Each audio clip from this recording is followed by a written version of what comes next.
موقفة رضاعة بقالها على الأقل 6 شهور، بس الأحسن سنة طبعا. هاي لو كنتش كانت مرضعة. لو كانت مرضعة. اوكي.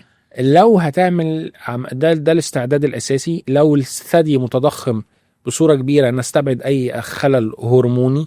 لازم السيدة كمان تعمل الأشعة، سواء الأشعة التلفزيونية أو الماموجرام، عشان نبقى عارفين الثدي فيه أي مشاكل حميدة أو لا قدر الله خبيثة، علشان نبقى داخلين عارفين احنا هنشتغل ازاي.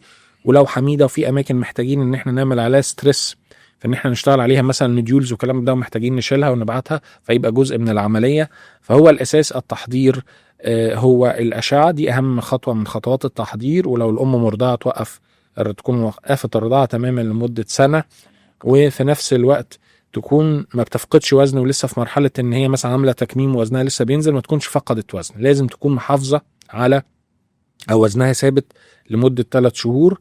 فهي دي الحاجات الأساسية اللي تخلي السيدة تدخل تعمل عملية التكبير او التصغير، واستقرار الحالة النفسية والتوقعات بتاعة المريضة، علشان المريضة ما تكونش بتفكر في حاجة واحنا هنوصلها لحاجة تانية.